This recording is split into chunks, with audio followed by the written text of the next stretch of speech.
So, Shawn, you were recently presented with the Champions of Life Award for your success in business and philanthropic work with Team Focus. Congratulations. Can you tell me about that day, the Mayor's Luncheon, and actually being presented the award itself? Well, candidly, when I went out there, I had no idea how prestigious and what a big deal it was.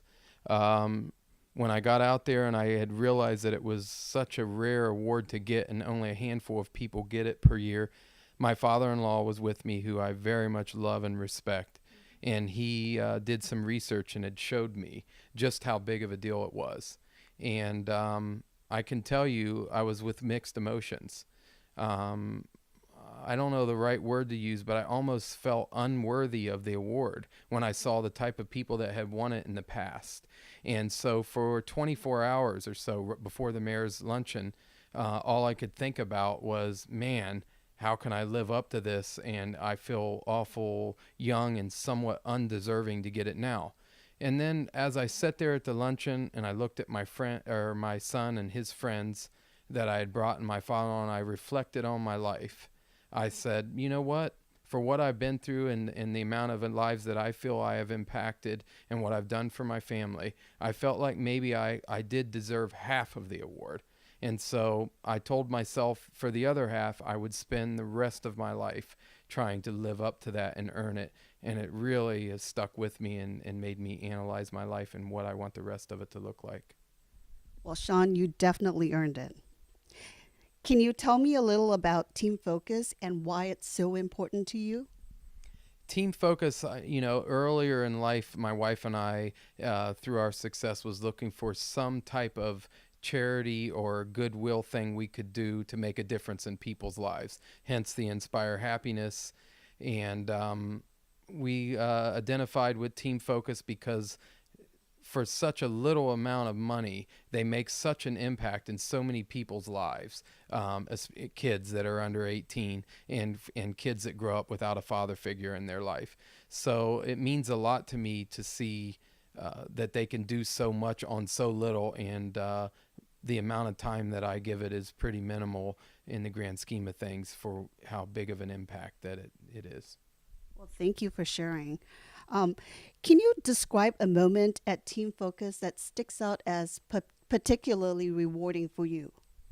Yeah, and it actually goes with the book that I hope to complete someday, and the title of it being Positioned to Be Lucky.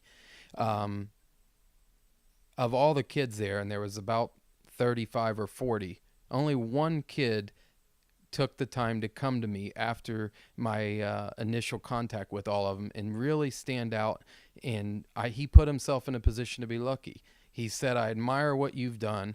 I'm in a bad way, and I want to make a difference to my mother who works so hard to take care of me, and we don't have my father around, and we're in a bad way. What advice can you give me? And to make a long story short, I went on to mentor him. I talk to him regularly and provide some financial assistance.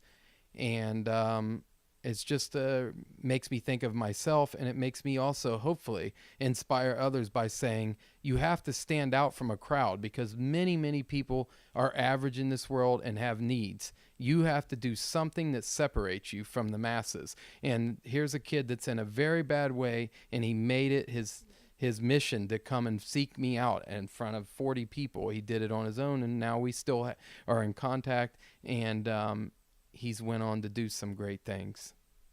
Excellent. So, what does winning this award mean to you? And what does it mean for your Inspire Happiness initiative? Do you see this as yet another opportunity to spread your message of positivity and selflessness? Yes, I do. And as I mentioned earlier, it's something that'll forever be in my mind, of just a reminder of that I have to continue to walk the talk. And, you know, sometimes it's forgotten what you did yesterday, as everybody knows. So it means something to me to when people look at this, they're going to continue to see what did you do after that. And it's just another marker for me to be reminded, hey, I have a lot more to do, and I want to keep making sure that I'm walking the talk. Good. Shawn, as a very successful entrepreneur, you must be terribly busy. So, how do you find the time to put so much effort into philanthropy, and why is it so important?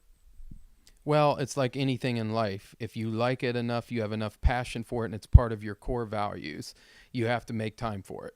And sometimes it may be a conscious effort that you have to do.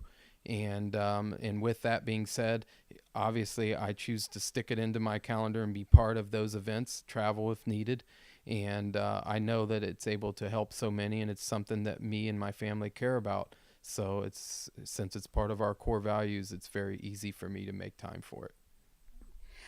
Out of all the endeavors, it seems like charity and your Inspire Happiness initiative are the most important things to you. So, what kind of legacy do you hope to leave?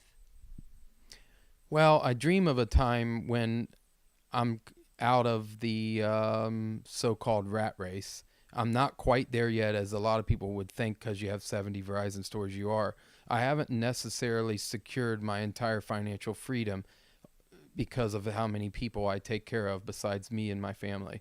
And with that being said, I do dream of what it'll be like when I'm not waking up necessarily directly concerned with a financial aspect of my life and what I might be able to give back. So I look forward to that time. And I mean, the legacy part of what I hope to leave at this point, once you have kids, at least from my perspective and my wife's, we look at the message that we're sending to them now and what will it be later. And candidly, now hitting an age of 42, more than ever, I think about that time when my time is over and what my kids will think about what I have left behind and what message they need to carry forward after I'm no longer here.